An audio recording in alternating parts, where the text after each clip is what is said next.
Hello बच्चों, चलिए प्रश्न को देखते हैं। प्रश्न है, निम्नलिखित बिंदुओं द्वारा बनने वाले चतुर्भुज का प्रकार यदि कोई है तो बताइए तथा अपने उत्तर के लिए कारण भी दीजिए। हमें यहाँ पर दो भाग एक प्रश्न के दिए गए हैं। पहला भाग है ऋणात्मक 1 ऋणात्मक 2 1 0 ऋणात्मक 1 2 ऋणात्मक 3 0। यह हमें प्रथम भाग के निर्देशांक बिंदु दिए गए हैं जिनसे बनने वाले चतुर्भुज का प्रकार हमें बताना है यदि इनसे कोई चतुर्भुज बनता है तो। द्वितीय भाग है ऋणात्मक 3 5 3 1 0 3 ऋणात्मक 1 ऋणात्मक 4। प्रश्न को हल करने से पहले जो प्रश्न की मुख्य अवधारणा है उस पर विचार करते हैं। तो इस प्रश्न के लिए जो मुख्य अवधारणा है वह हो जाएगी निर्देशांक ज्यामिति। तो किन्हीं बिंदुओं से बनने वाली आकृति जिसे निर्देशांकों द्वारा दर्शाया जाए निर्देशांक ज्यामिति कहलाती है। अब प्रश्न को हल करने से पहले हम यहाँ पर एक महत्वपूर्ण सूत्र देखेंगे, वह है हमारे पास दूरी सूत्र।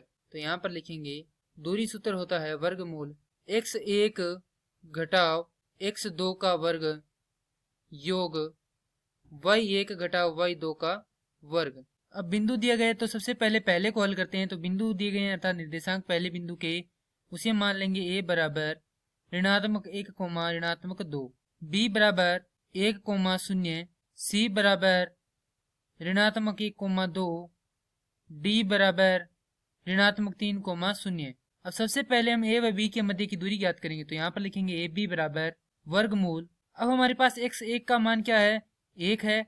यहाँ पर लिख देता हूँ x1, ये हो जाएगा x2, ये होगा y1, ये होगा y2। तो x1 अर्थात ऋणात्मक 1 घटाव x2 अर्थात 1 का वर्ग योग y1 अर्थात ऋणात्मक 2 घटाव y2 अर्थात 0 का वर्ग। इसको हल करेंगे तो हमारे पास प्राप्त होगा वर्गमूल ऋणात्मक 2 का वर्ग योग ऋणात्मक 2 का वर्ग अर्थात वर्गमूल 4 योग 4 अर्थात 2 वर्गमूल 2। तो हमारे पास a भी आ जाएगा 2 वर्गमूल 2। अब हम ज्ञात करेंगे bc।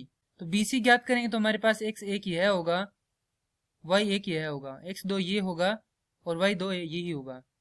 तो यहाँ पर लिखेंगे तो इसी प्रकार से वर्गमूल x1 है हमारे पास 1 घटाव x2 है ऋणात्मक 1 का वर्ग योग y1 है हमारे पास 0 घटाव y2 है हमारे पास 2 का वर्ग। अर्थात इसको यदि हम हल करते हैं तो वर्गमूल ये हो जाएगा यहाँ पर 2 का वर्ग योग ऋणात्मक 2 का वर्ग बराबर वर्गमूल 4 योग 4 अर्थात ये हो जाएगा 2 वर्गमूल 2। अब हम ज्ञात करेंगे CD। तो इसी प्रकार से x1 व y1 का मान में हो जाएगा। तो यहाँ से x1 का मान हो जाएगा हमारे पास, देखें तो वर्गमूल x1 का मान है ऋणात्मक 1 घटाव x2 का मान है हमारे पास ऋणात्मक 3 का वर्ग योग y1 का मान है हमारे पास 2 घटाव y2 का मान है 0 बराबर। इसको हल करते हैं तो ये आएगा 2 का वर्ग योग 2 का वर्ग अर्थात 4 योग 4, तो ये हो जाएगा 2 वर्गमूल 2। अब हम ज्ञात करेंगे DA। तो DA है हमारे पास, D ये है तो x1 ये होगा और y1 ये होगा, A ये है तो x2 ये होगा और y2 ये होगा। तो यहाँ पर x1 का मान हमारे पास ऋणात्मक 3 घटाव ऋणात्मक 1 का वर्ग योग 0 घटाव ऋणात्मक 2 का वर्ग। अब हम क्या करेंगे, इसको हल करेंगे तो ये आएगा वर्गमूल ऋणात्मक 3 योग 1 का वर्ग योग 2 का वर्ग। हल करेंगे तो यह भी क्या आ जाएगा 4 योग 4 अर्थात 2 वर्गमूल 2। तो हमारे पास मान लेते हैं यह कोई क्या है, चतुर्भुज है ABCD। तो इनके मध्य की सभी भुजाएं क्या दी गई है, बराबर आ रही हैं, क्योंकि ये भी क्या है 2 वर्गमूल 2 है, ये भी 2 वर्गमूल 2 है और ये भी क्या है 2 वर्गमूल 2 है। इसी प्रकार ये भी क्या है 2 वर्गमूल 2 है।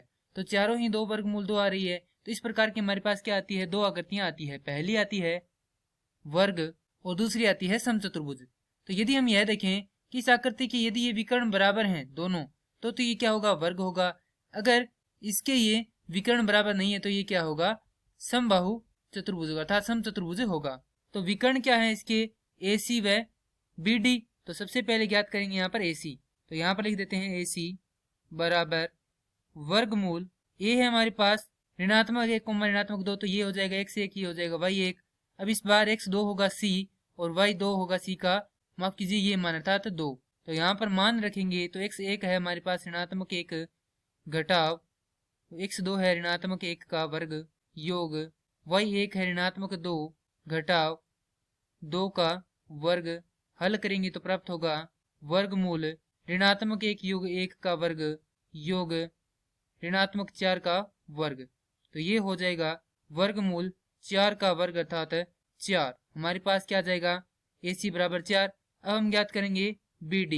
तो B का मान हमारे पास यहाँ पर है 1 0, तो यहाँ से x1 हो जाएगा 1 और x2 माफ कीजिए y1 हो जाएगा 0 और x2 हो जाएगा D का ऋणात्मक 3 और y2 हो जाएगा 0। तो यहाँ से x1 का मान है 1 घटाव ऋणात्मक 3 का वर्ग योग y1 है 0 घटाव 0 का वर्ग अर्थात हल करेंगे तो आएगा वर्गमूल 1 योग 3 का वर्ग योग 0 अर्थात 4 का वर्ग किसमें है वर्गमूल में, तो ये आ जाएगा 4। तो इसके विकर्ण भी क्या है बराबर है, तो जो पहली आकृति है वह क्या बनेगी, वह बनेगी वर्ग। अब हम क्या करेंगे दूसरी आकृति के लिए जो निर्देशांक दिए गए उनको हल करेंगे।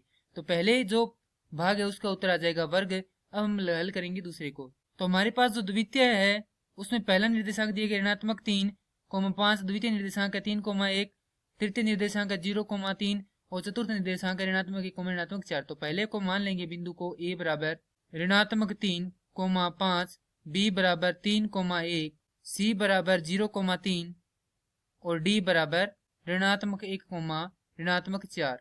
हमारे पास दूरी सूत्र है, यहाँ पर लिखेंगे दूरी सूत्र बराबर वर्गमूल x1 घटाव x2 का वर्ग योग y1 घटाव y2 का वर्ग। तो सबसे पहले हम क्या करते हैं AB को ज्ञात करते हैं। तो AB बराबर हो जाएगा यहाँ से वर्गमूल x1 का मान है हमारे पास ऋणात्मक 3 घटाव x2 का मान है हमारे पास 3 का वर्ग योग y1 का मान है हमारे पास 5 घटाव y2 का मान है 1 का वर्ग। हल करेंगे तो प्राप्त होगा वर्गमूल ऋणात्मक 6 का वर्ग योग 4 का वर्ग। तो यहाँ से आ जाएगा वर्गमूल 36 योग 16 अर्थात वर्गमूल 52। तो ये हो जाएगा 2 वर्गमूल 13। अब हम ज्ञात करेंगे BC। तो BC बराबर हो जाएगा वर्गमूल x1 का मान है 3 घटाव 0 का वर्ग योग y1 का मान है 1 घटाव y2 का मान है 3 का वर्ग अर्थात वर्गमूल 3 का वर्ग अर्थात 9 योग ऋणात्मक 2 का वर्ग अर्थात 4। तो ये हो जाएगा वर्गमूल 13 इकाई। उसके बाद CD को ज्ञात करते हैं।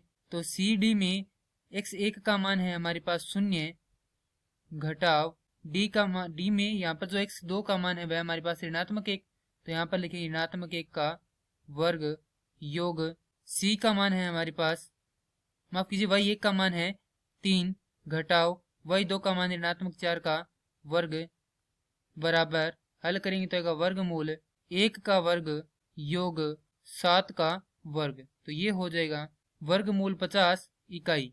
अब DA ज्ञात करेंगे तो हमारे पास आएगा वर्गमूल x1 का मान है हमारे पास ऋणात्मक 1 घटाव x2 का मान है हमारे पास ऋणात्मक 3 का वर्ग योग y1 का मान है हमारे पास ऋणात्मक 4 योग y2 का मान है 5 का वर्ग बराबर वर्गमूल 2 का वर्ग योग 1 का वर्ग अर्थात ये हो जाएगा वर्गमूल 5 इकाई।